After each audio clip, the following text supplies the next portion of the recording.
கோவளம்லேருந்து ஸ்ட்ரைட்டாக மகாபலிபுரம் ரீச் பண்ணிட்டோம். பார்த்தோன்னே தெரியுது மகாபலிபுரம்னாலே சிற்பக்கலைகள் தான். அதுதான் வந்து ரொம்ப ஃபேமஸ்ஸு. எனக்கு சின்ன வயசுலேருந்தே நல்லா தெரியும் இங்கே சிற்பக்கலைகள்லாம் நல்லா இருக்கும் அப்படின்னு சொல்லிட்டு.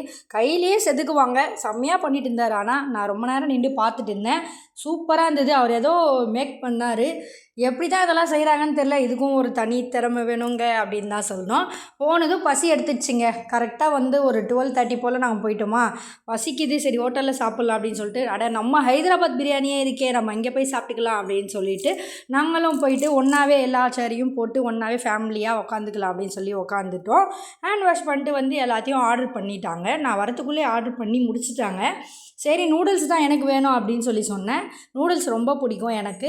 நல்லா இருந்துச்சு, டேஸ்ட் வைஸ் நல்லா இருந்தது. அதுக்கப்புறம் என்ன, நம்ம favourite mutton biryani. Mutton biryani order பண்ணலன்னா எப்படி ஹைதராபாத் பிரியாணிக்கு வந்து அப்படின்னு சொல்லிட்டு மட்டன் பிரியாணி சிக்கன் பிரியாணி ரெண்டுமே ஆர்டர் பண்ணோம். மட்டன் பிரியாணியை விட சிக்கன் பிரியாணி சூப்பராக இருந்ததுங்க. அது ஏன்னு தெரியல.